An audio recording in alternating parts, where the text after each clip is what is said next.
Did you know you can travel to Macau through Hong Kong airport without even entering Hong Kong? No immigration, no baggage claim, just a secret direct pass journey over the sea. Let me show you how. Hello everyone. In today's video, I'm going to share one of my most unexpected and charming travel experiences about how I took a bus from Hong Kong airport to Macau, right across the sea on one of the longest bridges in the world. Well, if you are not from a visa-free country for Hong Kong, but you are visa-free country to enter Macau, this route might be perfect for you, because you can transfer directly without entering Hong Kong at all. So if you are planning a trip, or just curious about this unique border crossing journey, stay tuned. So stick around till the end for more travel tips, and also don't forget to give this video a thumbs up, and hit the subscribe button to support my work. Every bit of support from you guys means the world to me. After I landed at Hong Kong International Airport, I was tempted to just follow the crowd toward immigration. But here is the trick. If you are going to Macau, do not exit the airport or go through Hong Kong immigration. Instead, I followed the signs for mainland Macau transfer. From the arrival area, I had to take the airport metro.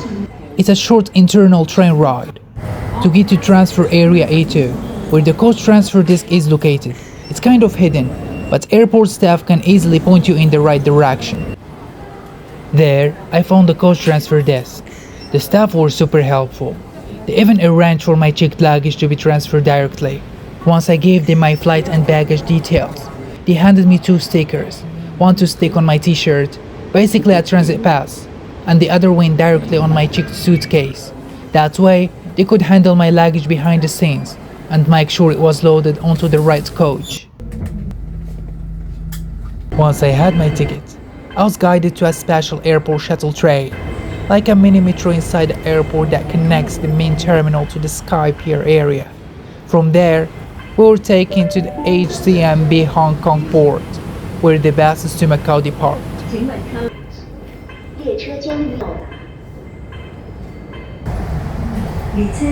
But here is something that I wasn't expecting. Before we could board the airport shuttle to the bridge terminal, we had to wait behind the gates near to the luggage carousel area. I didn't have to pick my suitcase myself, but I could see it's being processed nearby. It was just a short wait, maybe 15 to 20 minutes, while they organized all the passengers and tagged the bags. Here, as you can see, we are waiting for our luggage. Once everything was ready, they called us in a small groups and led us toward the shuttle that would take us to Hong Kong Zhuhai Macau Bridge departure point. The whole process was smooth and well organized. Even for first-time travelers won't get lost if they follow the signs. After waiting by the gates near to the baggage carousel, our group was called and guided to the escalator leading down to the bus boarding point. And now the real magic begins. I boarded a clean, comfortable coach with air conditioning, free Wi-Fi and panoramic windows. And off we went. As we drove onto the Hong Kong Zhuhai Macau Bridge, I couldn't believe my eyes.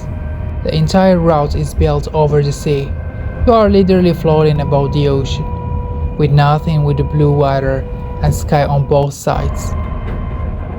As the bus continued, I started to see Chinese mainland border in the distance, and beyond that, clusters of modern skyscrapers and new developments rising from the coastline. The view was surreal, a mix of calm sea, futuristic architect, and the distant city skylines. It felt like crossing into a whole new world.